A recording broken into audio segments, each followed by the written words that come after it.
with the help of equations हम देखेंगे how it is defined only at constant temperature and constant pressure. तो Gibbs free energy क्या होता है? It's the measure of a system to do the useful work. It's the measure of the system. It's the measure of the capacity of the system to do maximum useful work. Measure of the system to do maximum work. Measure of the system or the capacity of the system to do maximum useful work. To do useful work. Useful work. Now what is this useful work? इसको भी हम अभी देखेंगे.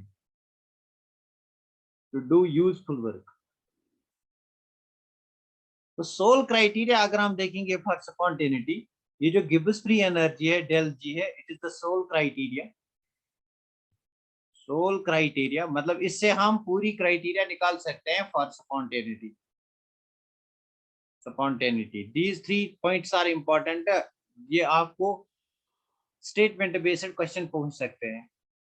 The sole criteria for spontaneity it is del G. It is defined at constant temperature and constant pressure. यहाँ से बनाएगा. Gibbs free energy is defined at constant volume and constant pressure, at constant volume and constant temperature, like that, isn't it?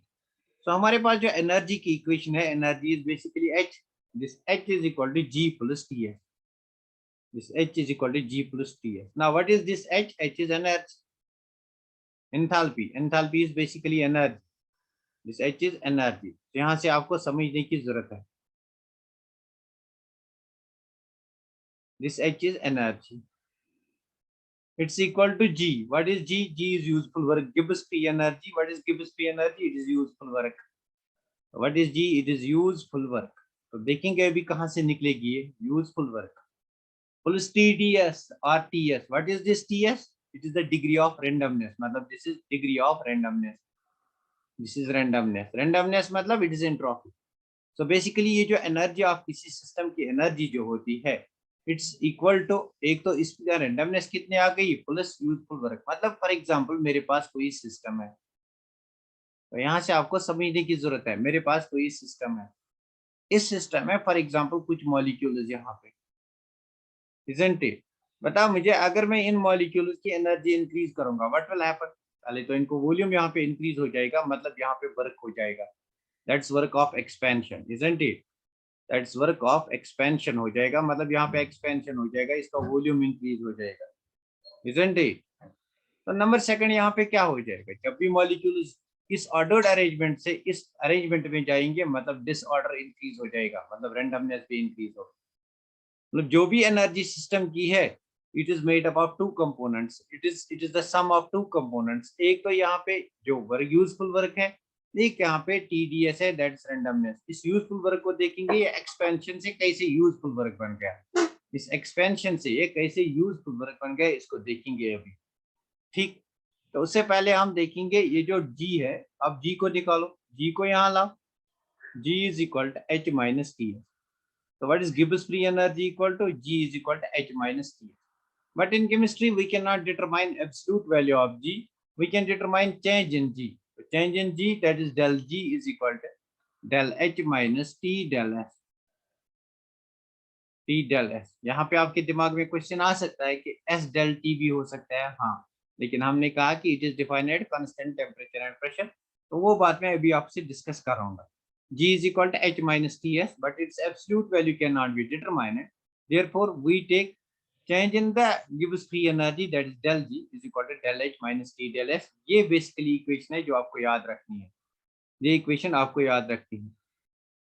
ये equation आपको याद रखनी है, isn't it? ये equation आपको याद रखनी है. अभी देखेंगे ये इक्वेशन कहाँ से आएगी. We'll see where from this. अरे यार, H एंथैल्पी होता है. एंथैल्पी आपने नहीं पढ़ा है. H enthalpy होता है. This is enthalpy. Enthalpy means energy content of the system at constant pressure, isn't it? हाँ, energy वही ना, enthalpy energy होता है. This is enthalpy or you can call it energy. एक ही बात है, but this is defined at constant pressure. ये जो energy है, it is defined at constant pressure. So you can see over here. अच्छा, कोई बात नहीं, कोई बात. तो see over here हमारे पास H है, H is equal to G, H is equal to G plus Ts, isn't it? तो देखो एक बार इसको देखते हैं, तो यहाँ पे अगर G को निकालेंगे G will be equal to H minus Ts, isn't it? यहाँ पे इसकी डिफरेंशिएशन अगर करेंगे, this will be dg, it will be equal to dh minus tds minus sdt. तो इसका डिफरेंशिएशन कैसे हो जाएगा? इसका डिफरेंशिएशन प्रोडक्ट रूल से हो जाएगा, isn't it? क्या ये आपको आता है? इसका डिफरेंशिएशन करना है, पहले इसको कांस्टेंट ले लो, t को कांस्टेंट लिया, ds का डिफरेंशिएशन किया, उसके बाद हमने s को कांस्टेंट लिया, उसके बाद s को कांस्टेंट लिया, t का डिफरेंशिएशन किया। देखो ये जो गिब्स फ्री एनर्जी है, it is defined at constant temperature, therefore dt is equal to 0, therefore ये टर्म कैंसिल हो जाएगी, isn't it? That's why dg is equal to dh minus tds. Clear? Because dg जो है it is defined at constant temperature, eight constant temperature, constant temperature means dt is equal to 0, so ये term जो है this will come out to be 0. Del H is also defined at constant pressure, so this overall dg जो है it is defined at constant temperature and constant pressure. Clear? Clear हुआ? जो mathematics background से इसका मैंने differentiation किया, यहाँ पे प्रोडक्ट रूल अप्लाई किया। प्रोडक्ट मतलब एक बार दूसरे का डिफरेंशिएशन, दूसरा बार इसका डिफरेंशिएशन। क्लियर? तो जरूरी नहीं है आपको ये इक्वेशन याद रखनी है, अगर किसको नहीं भी आता है कोई प्रॉब्लम नहीं है। हाँ, वेरी गुड, वेरी गुड। तो ये जो हमारे पास डेल जी होता है, del G is equal to for any chemical reaction it's equal to G of product minus G of reactants. Thermochemistry में इसका यूज होगा। del G of products मतलब G final minus G initial, मतलब G2 minus G1, isn't it? This is del G. Change in Gibbs free energy is equal to final energy minus initial energy, final energy minus initial energy. तो देखते हैं what is this useful work. इस useful work, ये useful work का मतलब क्या है? To do maximum useful work, ये देखते हैं ये क्या होता है। Isn't it? यहाँ तक अगर आपको बात क्लियर हुई तो यहाँ तक आपको याद रखना है गिब्स फ्री एनर्जी में बस एक ही बात, dg is equal to dh minus tds, ये बात आपको याद रखनी है, और del G is equal to del H minus T del H. और एक इंपॉर्टेंट बात याद रखनी है कि ये जो dg है it's a state function, it's a state function and extensive property. It is state function and extensive property. Extensive property. मैं आपको एक्चुअली आज ट्रिक्स भी बताऊंगा how to remember these equations, last में बताऊंगा how to remember these equations. Clear? यहाँ तक clear है? बताओ मुझे, यहाँ तक क्लियर है? So I will prove now how del G is equal to useful work. बताओ मुझे, यहाँ तक क्लियर है?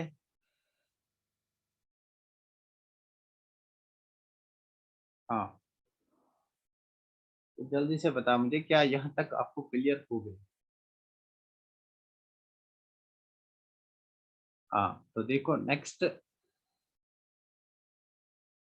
हाँ वेरी गुड। तो नेक्स्ट हम क्या करेंगे? नेक्स्ट हम यूजफुल वर्क को डिराइव करेंगे, यूजफुल वर्क को डिराइव करेंगे। Now you know that according to first law of thermodynamics, according to flow, Q del E is equal to Q plus W, isn't it? Del E is equal to Q plus W. What is this W? W is work done. W is work done. This W is work done, isn't it? तो कितने types of work done हो सकता है यहाँ पे? कितने types of work done हो सकता है? If work is done by the system, अगर ये W है bye the system, so what is its sign? By the system. If W is by the system, बता मुझे इसका साइन क्या होगा? Then W is my negative, isn't it? Work done by the system is taken to be negative. Work done by the system is taken to be negative, isn't it?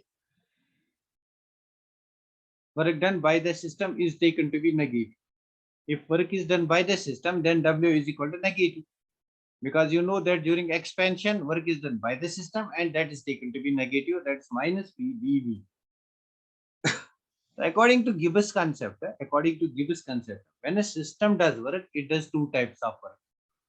According to Gibbs concept, a system does two types of work. एक होता है हमारे पास work of expansion, W expansion, W expansion minus P DV, isn't it. और एक होता है हमारे पास non expansion work, non expansion. तो कैसे हो सकता है, देखो मेरे पास कोई सिस्टम है, इस सिस्टम में कुछ गैस मॉलिक्यूल्स है, they have occupied a volume of V1। अगर मैं इसमें Q quantities of heat supply करूंगा, so what will happen, basically external pressure decrease होगा, वॉल्यूम इंक्रीज हो जाएगा V2। ये जो वॉल्यूम इंक्रीज हो गया है, यहाँ से प्रेशर डिक्रीज हो गया, this is your work of expansion. तो उसके अलावा यहाँ पे और भी सारी वर्क हो सकती है, इजंट इट, मॉलिक्यूल्स के इंटरनल एनर्जी इंक्रीज हो सकती है, that's also work, that is work of non expansion. तो डब्ल्यू नॉन एक्सपेंशन भी हो सकता है, यहाँ पे डब्ल्यू एक्सपेंशन भी हो सकता है, मतलब दो वर्क्स हो सकते हैं। W expansion is pressure volume work, isn't it. So W is a product of, W is summation of two things, एक है डब्ल्यू एक्सपेंशन और plus W non expansion, W non expansion. ये बात आपको समझ में आ गई, जो वर्क होगी सिस्टम में, that's of two things, W expansion and W non expansion. बता मुझे ये डब्ल्यू एक्सपेंशन जो है ये किसके बराबर है, बिकॉज इसको हमने बहुत बार डिस्कस किया है। बता मुझे डब्ल्यू एक्सपेंशन किसके बराबर होगा, डब्ल्यू एक्सपेंशन किसके बराबर होगा, जल्दी से बताओ मुझे, डब्ल्यू एक्सपेंशन किसके बराबर होगा। ये मेरे पास सिस्टम है, इस सिस्टम में एक्सपेंशन होता है, वॉल्यूम इंक्रीज होता है V1 टू V2, क्यों इंक्रीज होगा, बिकॉज प्रेशर डिक्रीज हो जाएगा, हाँ PdV के बराबर होगा, very good. W expansion is equal to PdV, W expansion it's equal to minus PdV, let me see PdV, ठीक, इट्स इक्वल टू PdV। तो माइनस साइन मैंने क्यों लिखा, देखो ये जो मेरे पास इक्वेशन फर्स्ट है, इसको मैं फिर से लिखूंगा, इक्वेशन फर्स्ट को, del E is equal to Q plus W। तो देखो यहाँ पे प्लस W है फार्मूला का, अगर work done by the system है, it is taken to be minus W, isn't it, it is taken to be minus W, clear, where minus indicates that work is done by the system। तो हमने यहाँ consider किया work is done by the system, उसी को कहते हैं minus PdV, that's why मैं यहाँ पे आप PdV लिखूंगा, बिकॉज माइनस ऑलरेडी आया। बस इस इक्वेशन को और ज्यादा क्लियरिफाई करेंगे, क्यों, माइनस को बाहर निकालो, ये जो W है इट्स ऑफ टू थिंग्स, एक है PdV प्लस है W non expansion, isn't it, clear यहाँ तक। ये माइनस जो है it is this minus PdV, W is negative, clear. अगर मैं Q को यहाँ से निकालूंगा तो Q कैसे निकलेगा, देखो Q को यहाँ लाएंगे, Q will be equal to, Q को मैंने यहाँ लाया, डेल E को यहाँ ला, Q will be equal to del E plus PdV plus W non expansion, Q will be equal to del E plus PdV plus W non expansion, isn't it? Q will be equal to del E plus PdV plus W non expansion, because ये minus यहाँ जाएगा, ये minus यहाँ जाएगा, clear, W non expansion। अब मुझे बता ये टर्म किसके बराबर है, del E plus P del V, जल्दी से बता ये टर्म किसके बराबर है। So Q will be equal to del E plus PdV किसके बराबर है, डेल E प्लस PdV किसके बराबर है, जल्दी बता, डेल E प्लस PdV किसके बराबर है, हाँ वेरी गुड, DH के बराबर है। So this is del H, isn't it? This is del H plus W non expansion, W non expansion मतलब यूजफुल वर्क, हम यहाँ से हमने यूजफुल वर्क को निकाला, Q will be equal to del H plus W non expansion।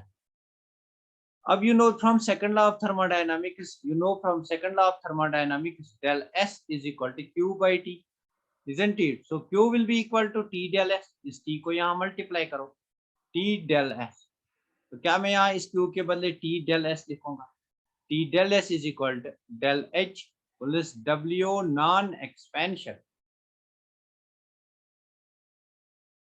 Clear, यहां तक clear. Q के बदले मैंने क्या लिखा, T del S, कैसे लिखा Q के बदले T del S, because we know from second law del S is equal to Q divided by T, बस Q को निकाला, Q will be equal to T del S, so T del S is equal to del H plus W non expansion, clear, W non expansion। अगर यहाँ से W non expansion निकालेंगे, ये किसके बराबर आएगा, T del S minus del H, isn't it? इसको जल्दी से आप नोट डाउन करो, हम यहाँ से W नॉन एक्सपेंशन को निकालेंगे, that is useful work, that is useful work and that will be equal to Gibbs free energy. तो that's why मैंने define किया था Gibbs free energy को, it's the capacity of a system to do useful work.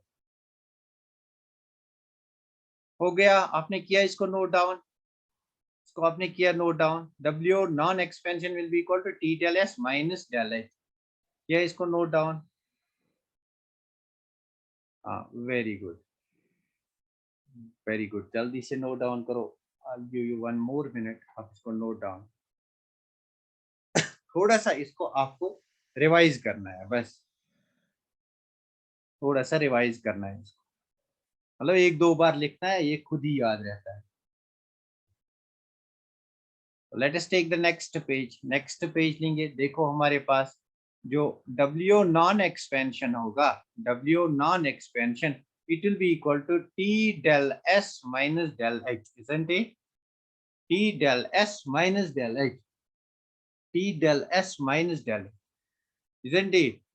तो अगर मैं इस चीज को मल्टीप्लाई करूं बाय नेगेटिव साइन, तो क्या मैं लिखूंगा minus W non expansion is equal to minus T del S plus del H, यहाँ भी माइनस से मल्टीप्लाई किया, यहाँ भी, तो क्या मैं लिखूंगा del H minus T del S is equal to minus W non expansion. बताओ मुझे ये जो del H minus T del S है, ये किसके बराबर है, ये किसके बराबर है? हाँ, वेरी गुड, ये किसके बराबर है? del G के बराबर है. तो मैं लिखूंगा minus W non expansion is equal to del G.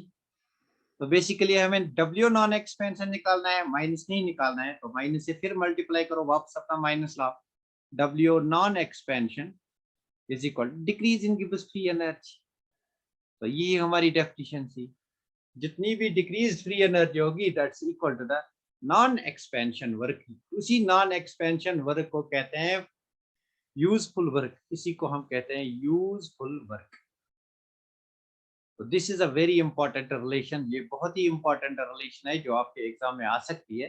But W non expansion is equal to minus del G, वो आपका एग्जाम में बोलेगा useful work is equal, useful work is equal to minus del G, decrease in Gibbs free energy is equal to useful work. Clear? Decrease in Gibbs free energy is equal to useful work.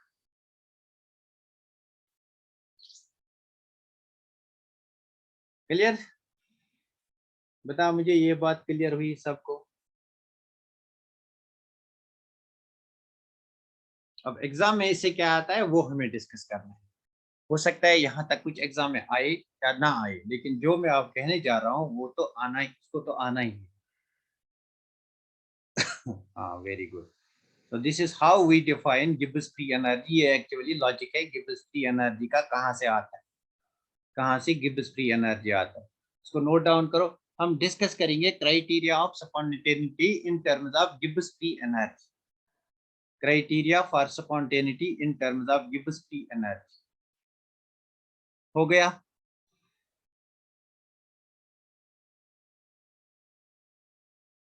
Is it done? Are you done?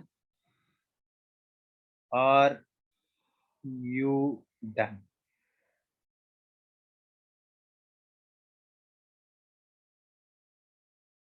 तो एक बार class के बाद इसको फिर से derive करना, so that आपको इसका पूरा मैकेनिज्म समझ में आए, isn't it?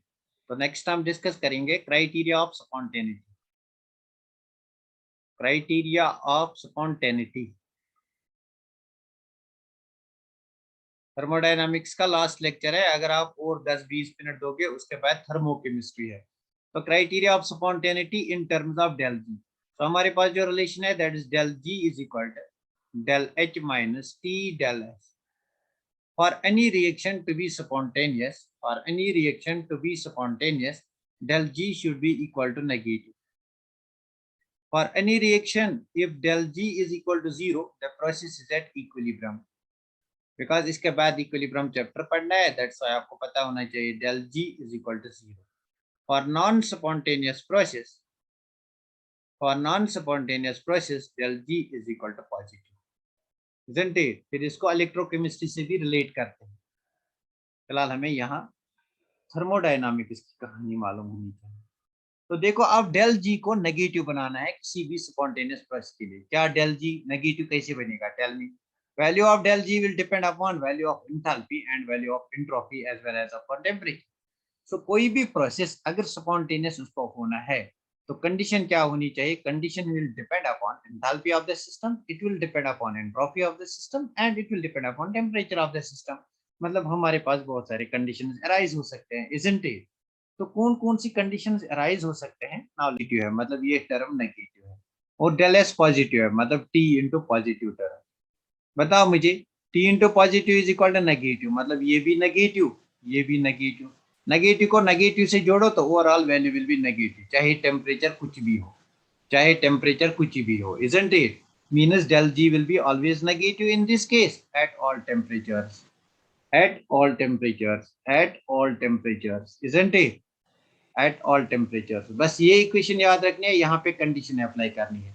अगर डेल एच नेगेटिव होगा मतलब ये टर्म नेगेटिव है, डेल एस नेगेटिव है मतलब ये टर्म नेगेटिव है, नेगेटिव इंटू नेगेटिव, अच्छा ये टर्म पॉजिटिव है, ये नेगेटिव है, ये पॉजिटिव है, negative into positive is equal to negative, मतलब ये टर्म भी नेगेटिव बन गई। नेगेटिव को नेगेटिव से जोड़ो तो ओवरऑल वैल्यू क्या आएगा? नेगेटिव। नेगेटिव वैल्यू आया मतलब टेम्परेचर का कोई इफेक्ट नहीं है, चाहे कुछ भी टेम्परेचर हो, बिकॉज ये जो नेगेटिव साइन है ये पॉजिटिव के साथ फिर भी नेगेटिव बनेगा। Overall del G will be negative at all temperature. So this is very important. Clear? So process will be spontaneous if del H is negative, मतलब exothermic reaction होगी, del S is positive, मतलब entropy increase होगी, del G will always be negative, process is spontaneous at all temperatures। बताओ मुझे ये part आपको clear हुआ? Part number A. तो बी को डिस्कस करते हैं। पहले मुझे बता ए आपको क्लियर हुआ, बी को डिस्कस करते हैं। बी को डिस्कस करते हैं। अगर डेल एच नेगेटिव होगा और डेल एस भी नेगेटिव होगा तब क्या होगा? बताओ मुझे तब क्या होगा अगर डेल एच नेगेटिव होगा? सी, यहाँ पे मेरा डेल एच नेगेटिव है और डेल एस भी क्या है? नेगेटिव, मतलब T into negative. T into negative is equal to positive, मतलब डेल एच नेगेटिव है और ये जो कंडीशन यहाँ पे बन गई this is positive. Del G किस पे डिपेंड करेगा? बताओ मुझे। अगर ये नेगेटिव वाला वैल्यू ज्यादा होगा तब जाके ये नेगेटिव बनेगा, इजंट इट? नेगेटिव वैल्यू अगर ज्यादा होगा तब जाके ये नेगेटिव बनेगा, मतलब इस टेम्परेचर को कम होना चाहिए, इस टेम्परेचर को कम होना चाहिए। बताओ मुझे ये बात समझ में आ गई? हाँ वेरी गुड, इस टेम्परेचर को कम होना चाहिए। देखो यहाँ पे मैं समझाऊंगा इसको, एक बार फिर समझाऊंगा। ये जो मेरा डेल जी है is equal to del H minus T del S. Basically सारी केमिस्ट्री जो है, जो भी दुनिया में प्रोसेस हो रहे हैं, मतलब डिफेक्ट सॉलिड्स पे होते हैं, it is because of this equation why defects are possible. वहां पे एंट्रोपी इंक्रीज होती है। तो देखो अगर ये वाली टर्म नेगेटिव है और ये वाली टर्म भी नेगेटिव है, मतलब T into negative, negative into negative is equal to positive, मतलब ये माइनस ये बन गया हमारा पॉजिटिव। तो इन दोनों, ये दोनों टर्म जो है इनको ऐड या सब्ट्रैक्ट करना है, तो ऐड करेंगे, यहाँ पे नेगेटिव आना चाहिए। नेगेटिव कब होगा? जब ये वैल्यू ज्यादा होगा। ये वैल्यू कब ज्यादा होगा? जब टेम्परेचर यहाँ पे कम होगा। देखो अगर टेम्परेचर ज्यादा होगा ना तो इसका वैल्यू बहुत ज्यादा आएगा, पॉजिटिव वैल्यू ज्यादा आएगा। That's why del G will be negative, process will be negative at low temperature. Clear सबको? सबको क्लियर हुई ये बात? Process will be spontaneous at low temperature. Clear हुई ये बात? बताओ मुझे पहले ये बात आपको क्लियर हुई, उसके बाद तीसरा देखेंगे। बताओ मुझे सब बच्चे, ये बात आपको क्लियर हो गई? Process will be spontaneous at low temperature. हाँ सब बच्चे बोलो, because this is very very important, बहुत ही ज्यादा इंपॉर्टेंट है ये बहुत ही ज्यादा इंपॉर्टेंट है। यहाँ से बहुत सारे क्वेश्चन आते हैं, प्रैक्टिस करना है इन क्वेश्चन पे।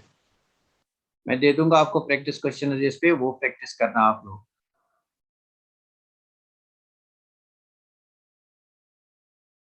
एट लो टेम्परेचर, हाँ गॉट इट, वेरी गुड, बहुत बढ़िया बहुत बढ़िया बहुत बढ़िया। मतलब आप कोई भी कंडीशन आप बना सकते हो।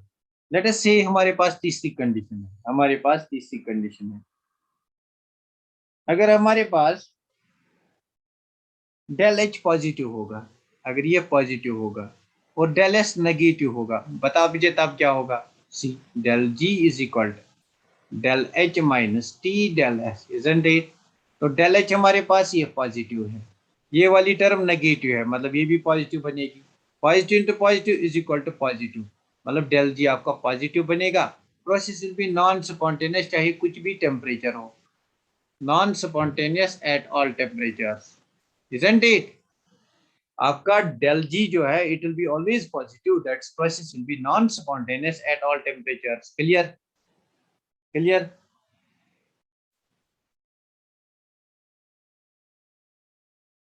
हाँ, वेरी गुड। अगर ये पॉजिटिव होगा, ये भी आपका नेगेटिव है, negative into negative is equal to positive, तो डेल जी को कोई नहीं रोक सकता है पॉजिटिव बनने से।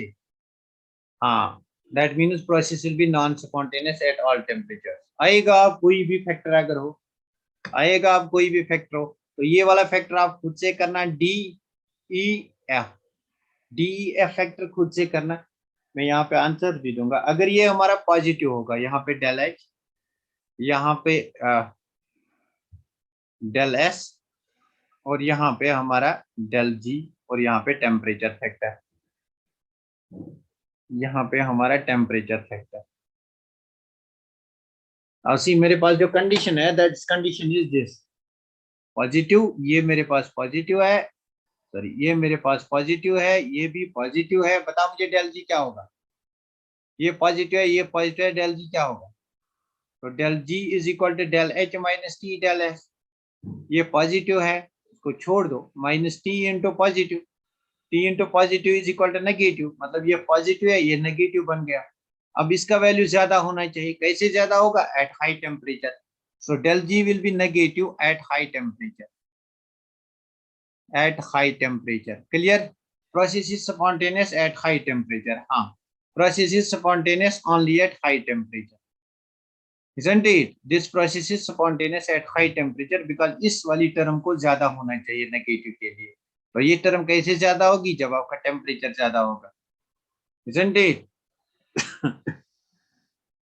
क्लियर हुआ? क्लियर हुआ? अच्छा, इसमें मुझे बताओ आप, ये पॉजिटिव है,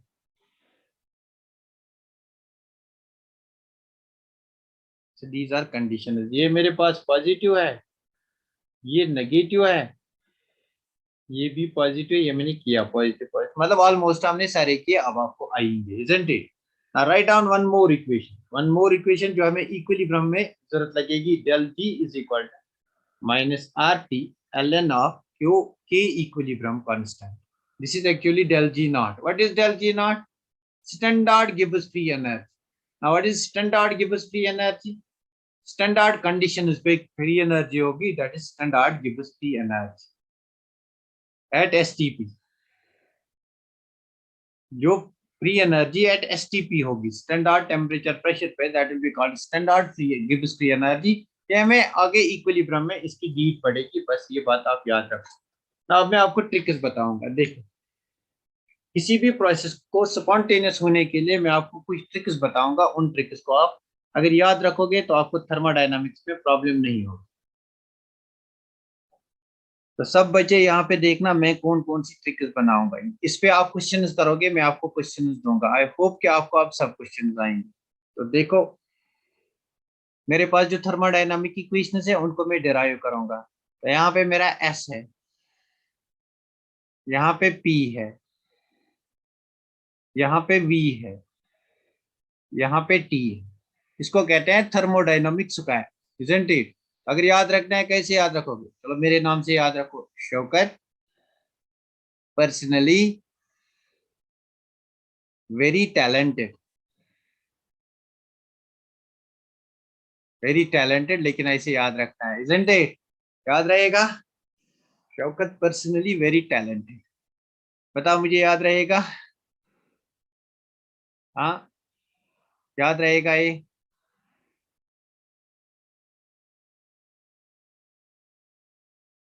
ओके, थैंक यू। तो सी, ये इसको कहता है, this is known as thermodynamic square. तो यहाँ पे मेरी डी यू होती है, डी यू मतलब इंटरनल एनर्जी, यहाँ पे डी एच होता है, डी एच मतलब एंथैल्पी, यहाँ पे डी जी होता है मतलब गिब्स फ्री एनर्जी, यहाँ पे डी ए होता है, this is called Gibbs Helmholtz equation, Gibbs Helmholtz function.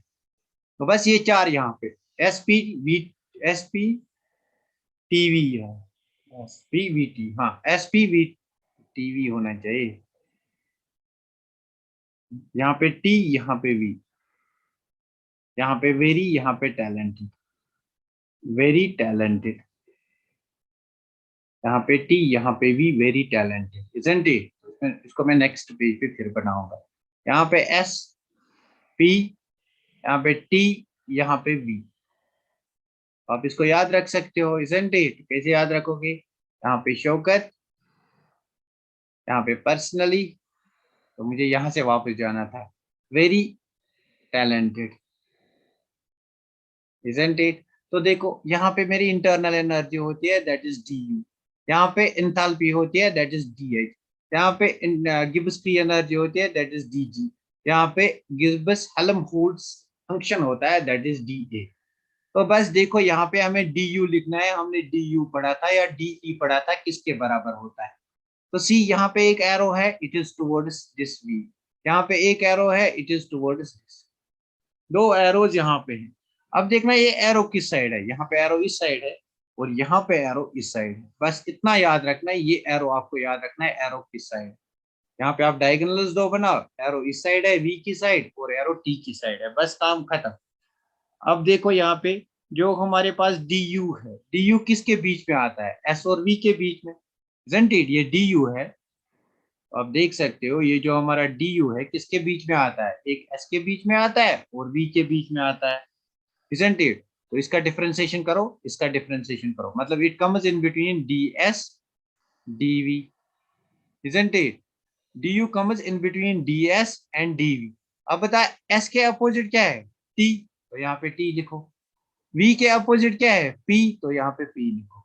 अब यहाँ पे साइन की जरूरत है, साइन कौन सा लेंगे? देखो S के अपोजिट क्या है? T। एरो किसकी तरफ जाते हैं? T की तरफ।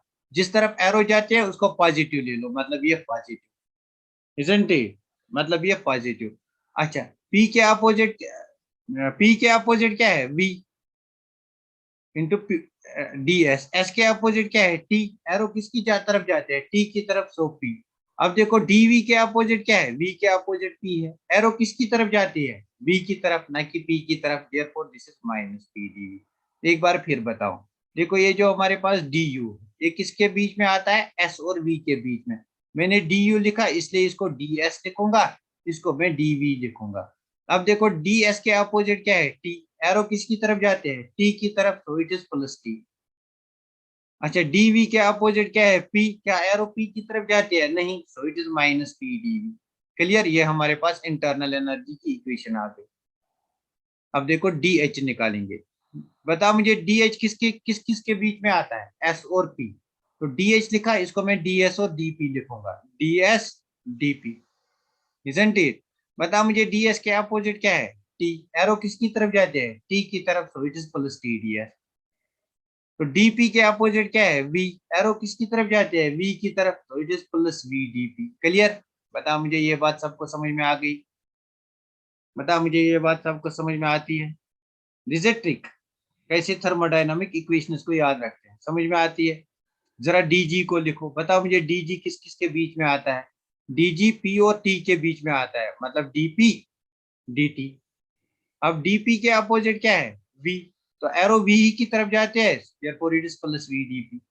DT के अपोजिट क्या है? S, लेकिन एरो इस S की तरफ नहीं जाती है, therefore it is minus SDT। Clear? बताओ मुझे ये इक्वेशन क्लियर हो गई? बताओ मुझे ये इक्वेशन क्लियर हो गई? हाँ क्लियर, सबको क्लियर? बता मुझे DA के लिए क्या इक्वेशन लिखूंगा, जरा मुझे बता। DA के लिए, DA किस किस के बीच में आता है? A किसके बीच में आता है? V और T। DA लिखा, देयरफॉर DV DT। तो यहाँ पे DV, यहाँ पे DT। बता मुझे DV के अपोजिट क्या है? P। एरो P की तरफ नहीं, देयरफॉर माइनस P। DT के अपोजिट क्या है? S। एरो S की तरफ नहीं, therefore minus SDT। These are four thermodynamic equations, isn't it? अच्छा, थर्ड इक्वेशन रिपीट। देखो ये मेरा G है, किस किस के बीच में? P और T के बीच में, मतलब G जो मेरा है ये P और T के बीच में है, P और T। इसका डिफरेंशिएशन लिया DG, तो इसका लिखूंगा DP, इसका लिखूंगा DT। अब देखो जो DP है, DP के अपोजिट क्या है? P। डीपी के अपोजिट क्या है, वी। एरो किसकी तरफ जाता है, वी की तरफ, देयरफॉर प्लस वी डीपी। अच्छा, डीटी के अपोजिट क्या है, एस। एरो एस की तरफ नहीं जाता है, माइनस एस डीटी। क्लियर, बताओ क्लियर हुआ, क्लियर हुआ राशिया, राशिया जी क्लियर हुआ, राशिया जी क्लियर हुआ। हाँ जी, हाँ जी, हाँ जी, वेरी गुड, वेरी गुड। इनको नोट डाउन करो, मैं आपको क्राइटेरिया बताऊंगा स्पॉन्टेनिटी फ्रॉम दिस स्क्वायर, कुछ भी याद नहीं रखना है। फ्रॉम दिस स्क्वायर में आपको ये सर रियली नाइस था, इस स्क्वायर की बेसिस पे मैं आपको ट्रिक्स बताऊंगा, क्राइटेरिया फॉर स्पॉन्टेनिटी, इसको जल्दी से नोट डाउन करो, सारी कंडीशंस अभी अप्लाई होंगी। तो इस, देखो ये जो है ना, दिस थर्मोडायनामिक्स स्क्वायर, इस पे हम एटलीस्ट 30 इक्वेशंस बना सकते हैं थर्मोडायनामिक्स की, बट वो इक्वेशंस आपके सिलेबस में नहीं है, दैट्स व्हाई मैं वहां पे नहीं जाऊंगा। नेक्स्ट, नेक्स्ट, हाँ नेक्स्ट, तो मेरे पास एस पी वी टी, जेंडेट, दिस इज अ थर्मोडायनामिक्स। यहाँ पे मेरे पास डी यू, यहाँ पे मेरे पास डी एच, यहाँ पे मेरे पास डी जी, यहाँ पे मेरे पास डी ए, इजंट इट। तो यहाँ पे जो arrow, sorry sorry, this is V, this is T, again I am make a mistake. तो यहाँ पे एरो टुवर्ड्स टी, यहाँ पे एरो टुवर्ड्स, बस काम खत्म। ये जो टर्म्स हैं, ये जो टर्म्स हैं, this term, this term which lie on the line, this term we do not lie at the corners, so du, for for a process to be spontaneous, this du should be less or equal to 0. Similarly dh should be less or equal to 0, काम खत्म। Similarly dg should be less or equal to 0. Similarly da, it should be less or equal to 0. This is the cause for spontaneity, these processes are spontaneous for which these conditions है अपना। तो बस यही याद रखना है, D you यहाँ है, डी एच यहाँ है, डी जी यहाँ है, डी ए यहाँ है, जो भी टर्म्स यहाँ पे हैं ऑन द लाइन, जो टर्म्स हैं उनके लिए दे शुड बी लेस और इक्वल टू 0।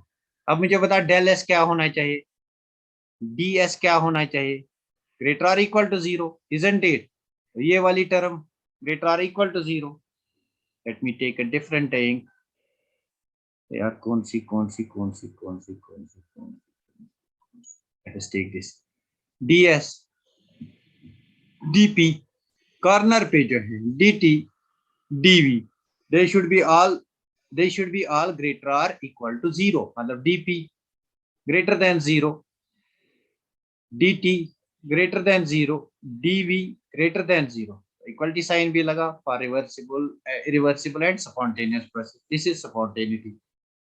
क्लियर, नसी कितना इजी हो गया, isn't it, isn't it? Clear हुआ सबको, ये ट्रिक सबको क्लियर हो गई। थर्मोडायनामिक्स से हम क्या करते हैं, जो बीच वाली टर्म्स हैं दे शुड बी लेस और इक्वल टू 0, और जो एट द, जो इन पे कॉर्नर, एट कॉर्नर पॉइंट्स पे है दे शुड बी ग्रेटर और इक्वल टू 0। पता मुझे क्लियर हुआ, for spontaneity, this is spontaneity criteria, this is spontaneity criteria, सबको क्लियर।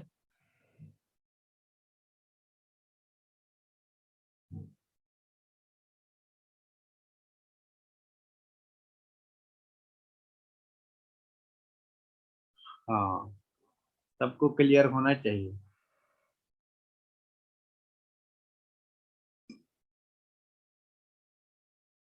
वेरी गुड, अभी दो तीन इक्वेशंस और बनाएंगे, हाँ अभी दो तीन इक्वेशंस और बनाएंगे नाउ से। नासी एक बार फिर बनाऊंगा थर्मोडायनामिक स्क्वायर को, एस पी वी टी, यार फिर से गलत हुआ, एस पी वी टी। देखो यहाँ पे डी यू, यहाँ पे डी एच, यहाँ पे डी जी, यहाँ पे डी ए। अब देखो, अगर मैं इस इक्वेशन को निकालूंगा, D G by D T किसके बराबर है, एरो यहाँ, एरो यहाँ। फॉर एग्जाम्पल आपको एग्जाम में आएगा D G by D T, D G by D T is equal to, D G by D T is equal to, तो D G by D T, देखो ये जो denominator में आता है ना, इसके अपोजिट देखना है क्या है, डिनोमिनेटर में जो कोई भी चीज आई उसके अपोजिट देखना है। बता टी के अपोजिट क्या है, एस, एरो किसकी तरफ जाती है, एस की तरफ नहीं जाते, is equal to minus S. Clear. तो फॉर एग्जांपल मैं आपको पूछूंगा डी यू बाई वी किसके बराबर है, डी यू बाई वी किसके बराबर है। तो देखो डिनोमिनेटर में क्या है, D you by D you, denominator में क्या है पी, तो वी के अपोजिट क्या है पी, एरो पी की तरफ नहीं जाती है, therefore it's equal to minus P. तो मैं आपको बताऊंगा D H divided by D P, D H divided by D P, D H divided by D P किसके बराबर है, बताओ मुझे D H divided by D P किसके बराबर है। तब मैं मानूंगा आपको ये समझ में आ गया, D H divided by D P किसके बराबर है। हाँ, D H divide by D P, D P के अपोजिट क्या है वी, एरो वी की तरफ जाते हैं, is equal to plus V. हाँ very good, is equal to plus V. Clear. तो फॉर एग्जाम्पल मैं आपको बताऊंगा D A divided by D V किसके बराबर है, D A divide by D V किसके बराबर है,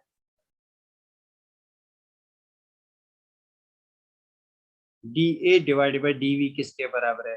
डीवी के अपोजिट देखता है, डीवी के अपोजिट क्या है पी, एरो पी की तरफ जाती है, नहीं नहीं जाती है तो नेगेटिव, हाँ वेरी गुड, माइनस पी।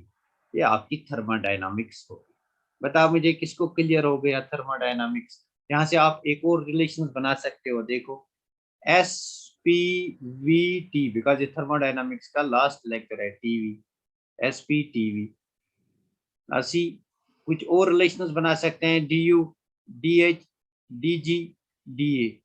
देखो अगर इन दोनों का रेशियो निकालना है, मतलब एस और पी का, मतलब D S divided by D P, तो बता एस के अपोजिट क्या है D V, it's equal to D V, P के अपोजिट क्या है T divided by D T, काम खत्म। बताओ मुझे एस और वी के दरमियान रिलेशन, मैं पूछूंगा आपको D S divided by D V किसके बराबर है, D S divide by D V, S के अपोजिट क्या है P, that is D P, V के अपोजिट क्या है T, that is D T. Clear. तो ऐसी भी हम इक्वेशंस बना सकते हैं। आई होप ये बहुत ज्यादा हो गया, इससे ज्यादा आपको नहीं आएगा।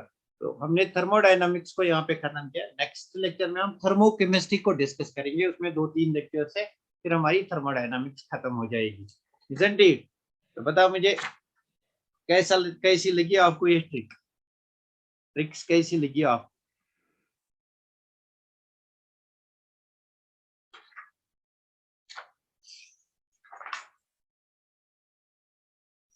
जो बच्चा जाना चाहता है वो जा सकता है, इसके बाद आज हमें कुछ नहीं पढ़ना है, बहुत सारा हमने आज पढ़।